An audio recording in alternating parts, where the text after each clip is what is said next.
Labas vakaras. Štai mes sutinkam šį vakarą jau kelintą kartą.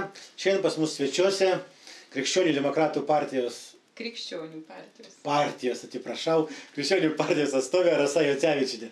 Taip, ponia Rasa, pabendrausim, atsakysite keletą mūsų klausimų, o mes jau tada ir bus aiškiau rinkėjams, kaip balsuoti, aš manau, po jūsų atsakymų.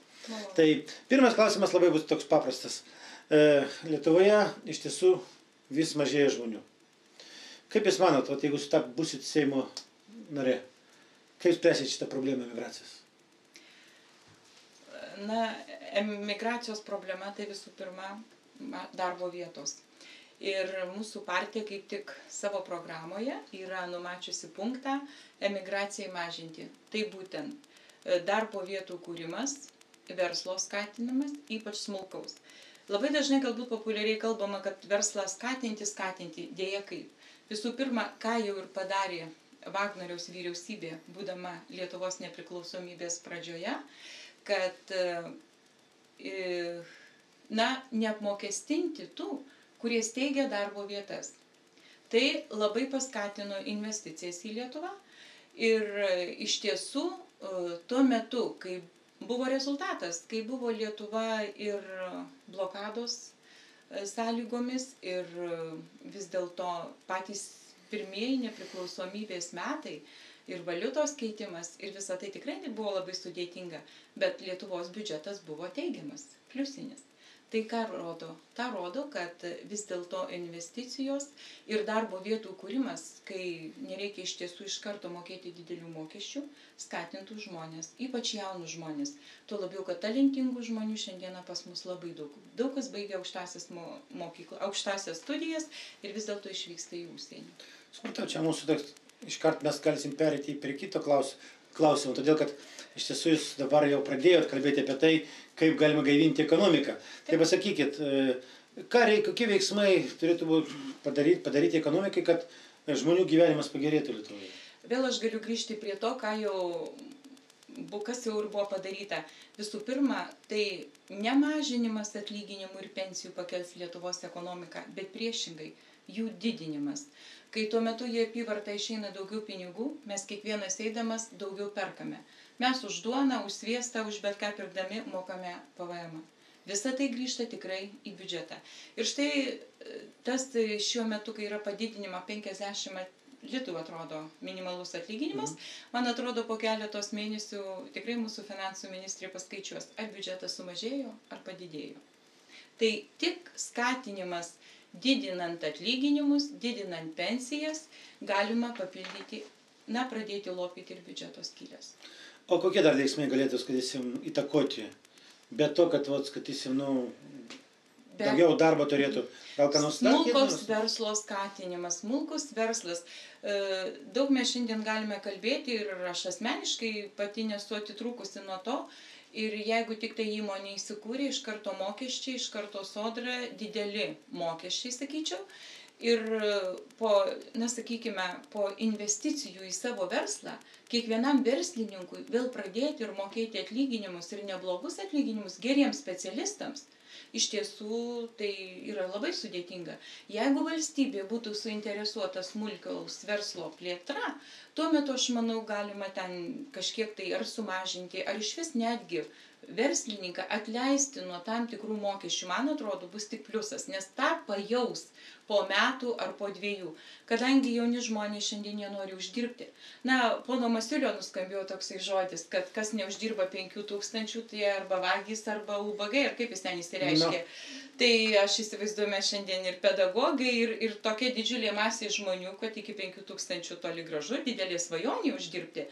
Tai manau, kad šiandien ir tose mūsų viršūnėse trupučiuką yra atotrūkis tarp realybės. Gal mes ne visi galim būti ministras? Be abejo, ne visi, be abejo. Bet tai sakė, kas neuždirba. Ponia Rasa, aš supratau jūsų poziciją, bet norėčiau grįžti prie klausimo kaip švietimas. Švietimas jums tai čia labai artimas. Pasakykit, dabar jau kelintus metus vis eina reforma ir niekaip negali baigtis. Vis reforma. Ar kaip jūs manot, ar teisingų kelių eina? Iš tiesų, nors ir pati švietimėtė, gal ir nereiktų mesti akmenuko į savo daržą, bet realybė tai leidžia sakyti.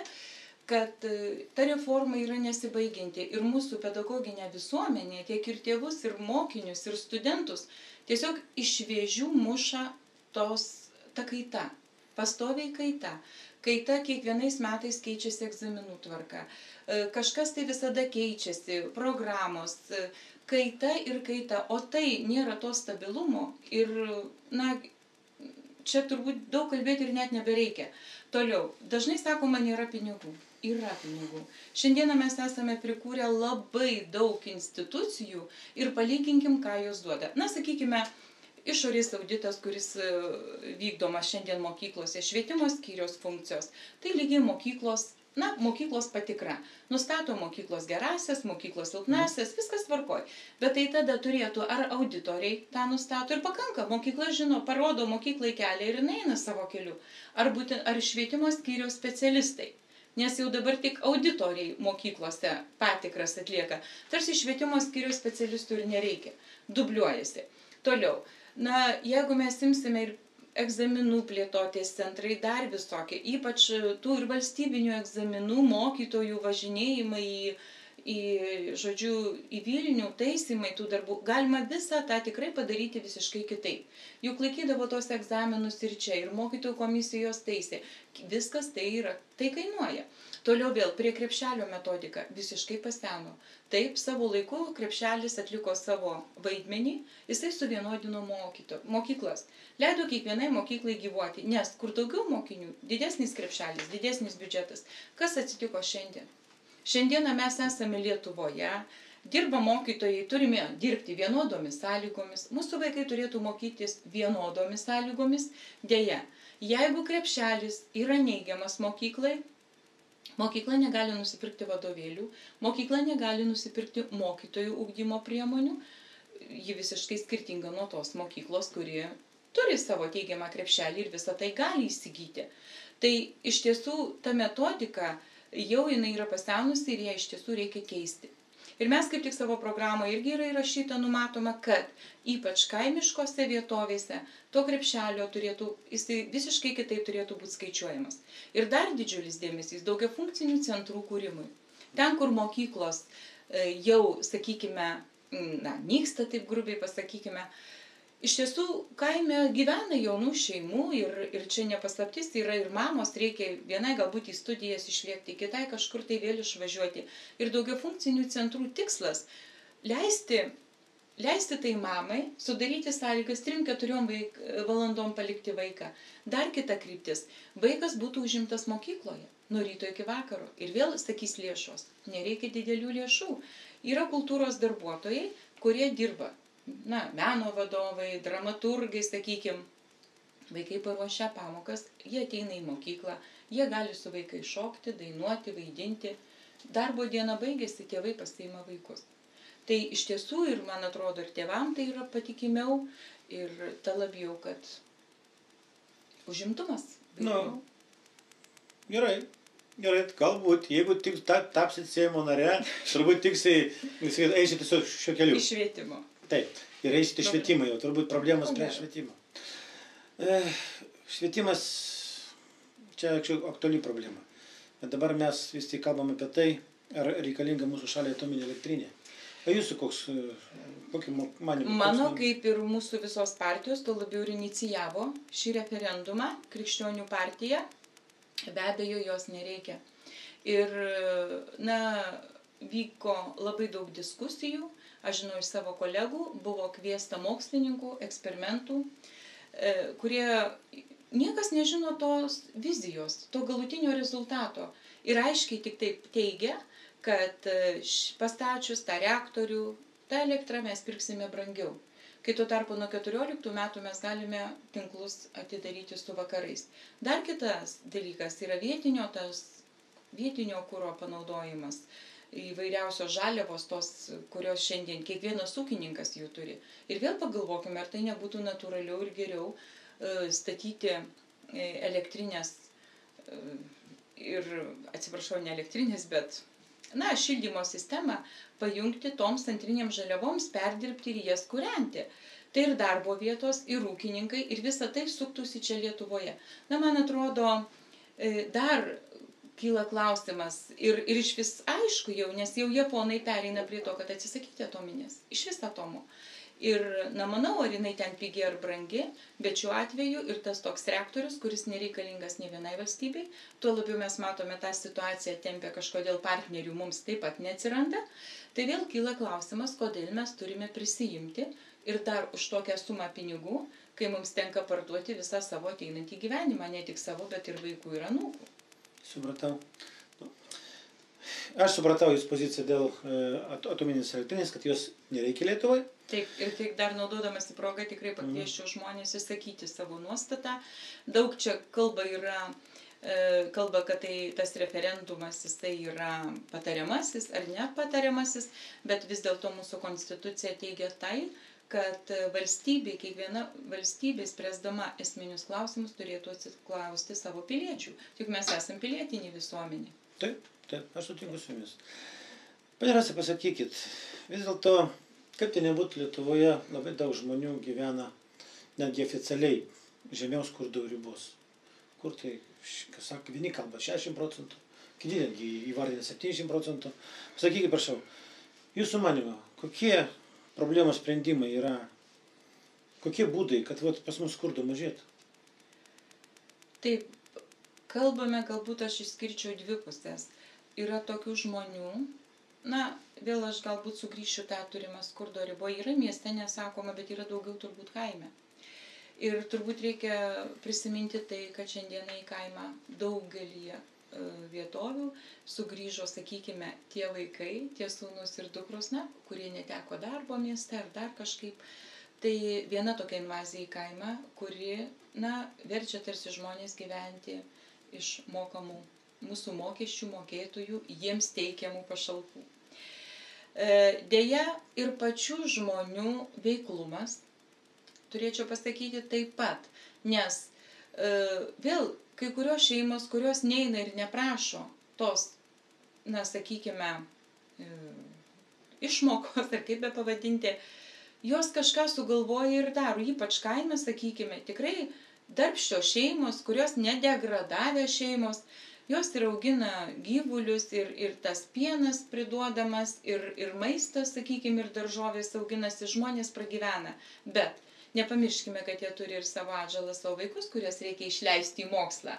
Ir iš tiesų, jeigu šiandien valstybė būtų taip subalansuota, kad mes mėsą važiuotume ne į Lenkiją pirkti, o čia Lietuvoje galėsime ją normaliai nusipirkti. Jeigu tai būtų plėtojama, man atrodo, ūkininkai atsigautų auginant kiaules, tuo labiau, kad ūkininkai įsteigia ir darbo vietas. Ir daug kaime žmonių, kurie šiandien, na, sakykime, neturi darbo, pilnai gali oficialiai dirbti pas ūkininką. Jam eina stažas, už jį mokama sodra ir įsteigiamos darbo vietos. Nes, ką reikia daryti, kad vis dėlto nevažiuotų mūsų krašto žmonės ir Lietuvos visos į Lenkiją pirkti? Ką jūs manote? Tai būtent reikia skatinti ūkininkus ir kaimus. Vis dėlto perdirbėjai. Šiandien kokioje vietoje stovi perdirbėjai? Na, aš nieko prieš, sakykime, tą verslą, kurį jie plėtoja, bet šiandien kiek kainuoja litras pieno? Ar ne? Pa žmogų, naikim nusipirkim. Na, litą nemoka. Šiandien kiek moka, reiškia, pienininkai, kodėl kelia tokias, na, sakykime, problemas? Todėl, kad jiems mokama mažai. O šiandieną jūs kiek litro pieną mokate parduotuvėje? Pakankamai daug. Apie beveik vos ne 3 litrai, jeigu ten, sakykime, kokybiškesnis pienas. Tai va būtent, kad dalis gamintojų eitų, o ne perdirbėjui. Man atrodo, kad tai yra ir vėl valstybės, sakykime, požiūris. Jeigu mes leidžiame perdirbėjui didesnį pelną gauti, o ne tam, kas gamina tą produktą, atsiranda problemos. Pabandykime šiandien vėl ar tas pienas, ar skatinkime paprasčiausia, na, bet kokį ūkį, ir paukščiai, ir daug kas yra. Mes šiandien viską perkam, ir kalakutieną, ir paukštieną, ir viską, nes ten pigiau. Kodėl ten yra pigiau? Nu, gal politika vyriausybės kitokia, gal tam PVM mažesnis. Va ten, va būtent apie tai ir kalbame. PVM-as. Ir jeigu mes rūpėtų mus čia, na, reikia gero gaspadoriaus, kuris išmanytų. Supratau. Ponia Rasa, mes jau įpratom turbūt gyventi, ypač krizės laikais, tai vadinamas šešėlinės ekonomikoje. jau visi, kad nepakalbė su vienu kaimynu, su kitu kaimynu, jis sako, nupirkau ten iš kur, tai ten. Ne, jis, kad jis iš normalaus tiekėjo, ne iš parduotuvės, kur tai ką tai atvežė. Pasakykit, jūs negazdina šitie mastai? Be abejo, jie gazdina ir vėl grįšime panašiai tą remiamės, ką į pirmaisiais klausimais kalbėjome. Vėl skatinkime verslą, mažinkime PVM. Ir lai tai bus dažnai, po mažiau, bet tai tą apyvartą, skatinkime apyvartą per mokesčių mažinimą, per PVM mažinimą ir nebus šešėlinių. Aš pilnai labai suprantu verslininką. Ką jam daryti? Man atrodo, ne vienas verslininkas šiandieną nenorėtų to šešėlio arba tais vadinamais populiariais vokeliais atsiskaityti su žmogumi. Kodėl šiandien, sakykime, įsigalėjo ta sistema, vokelių sistema? Negi verslininkai nori apvogti valstybę? Aš tikrai nemanau. Ir man teko vienus metus dirbti įmonės direktorė ir statybinės įmonės ir aš labai gerai supratau, tiekėjai vėluoja atsiskaityti. Dirba žmonės, apie 20 žmonių. Ir pabandykime neišmokėti atlyginimų žmonėms. Kas atsitinka? Tiekėjai mums vėluoja, atėjo ta diena, žmonės nori atlyginimų.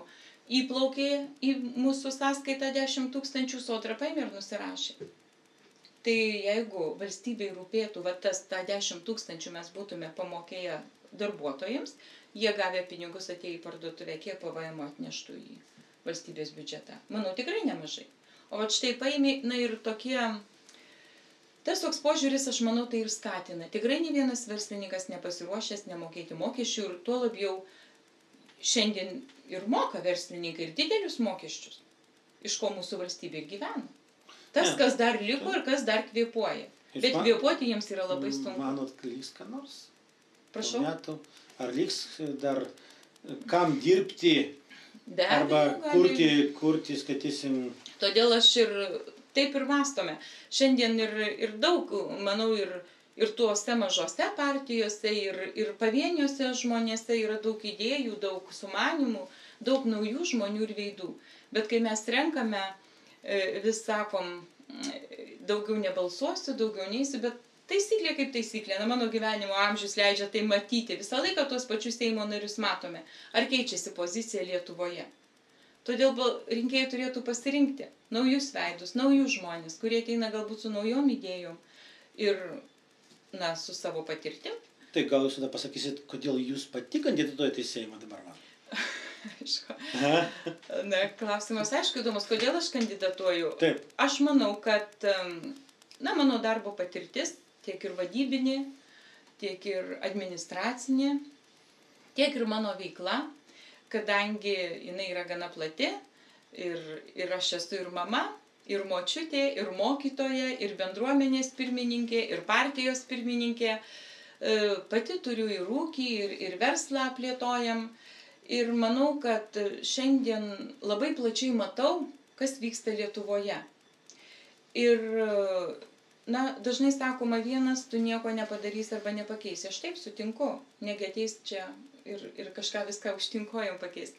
Bet kiek iš savo darbo patirties ir dirbant savivaldybėje 10 metų, tai yra kompromisai, tai yra kalba, tai yra suderinamumas. Turbūt, bet atėjus ar taryba, sakykime, mes kiekvienas esam atskiros srities specialistai. Ir jeigu tai yra susikalbėjimas ir kai pateiki argumentus, kiekvienas opozicija ar pozicija visiškai nesvarbu, jinai priima protingą sprendimą. Ir galima susitarti. Ponia Rasa, jūs tiek daug įvardinat savo veiklų ir dabar jūs patenkate į Seimą, kas tada atliks mamos, močiutės, ūkininkės ir visus kitus darbus, pasakykit. Manau, jeigu aš dabar suspėju, tai Seime būtent. Dabar, kai reikia važinėti per 2 darbus ir dar tiek, ir vėl grįžkime prie to. Kodėl aš, pavyzdžiui, negaliu dirbti Prienuose? Ar ne politikų ambicijos? Kodėl man už mėnesį darbo vienoje mokykloje sumokė 6 000? Ar ne politikų ambicijos? Kiek šiandien išeitinių išmokėta? Ar ne politikų ambicijos?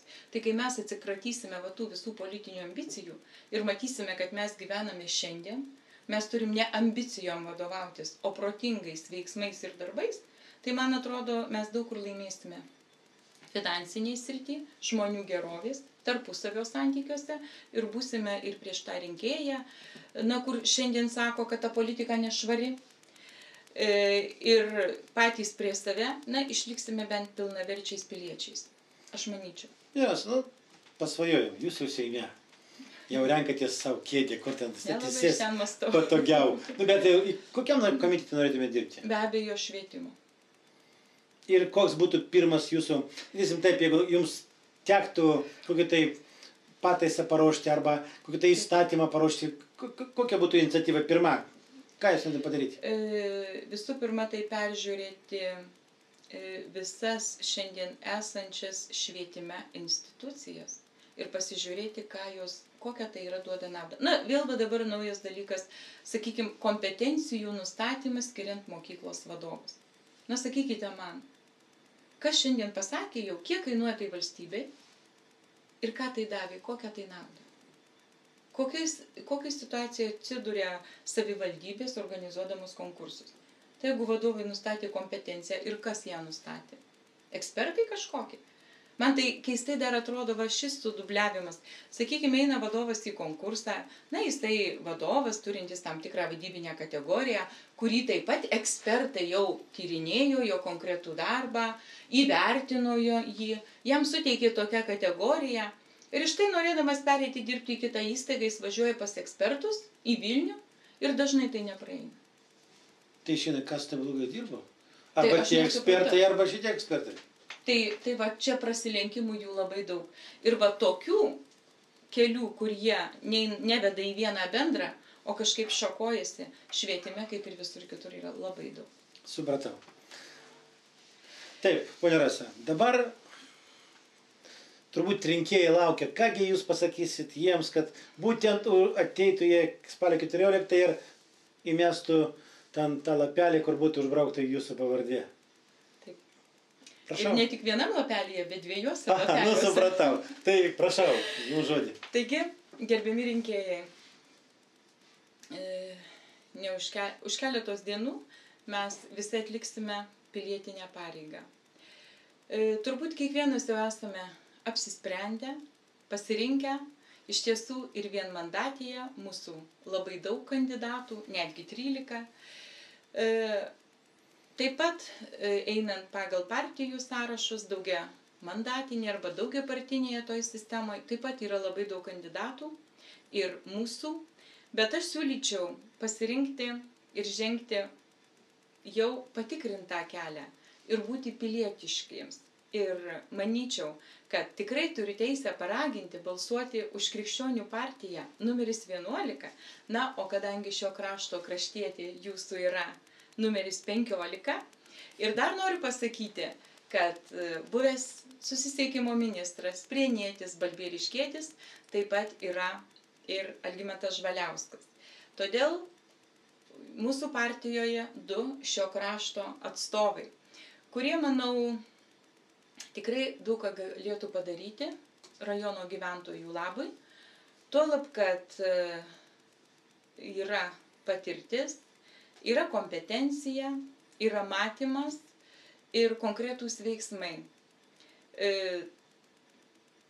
Norėčiau, kalbant ir apie savo partijos kolegas, pasakyti, kad visi mes turbūt prisimenam Vagnoriaus vyriausybės valdymą ir visi žinome, tiek mokytojai, tiek gydytojai. Mes tikrai gavome gerus atlyginimus, pragyvenome iš jų.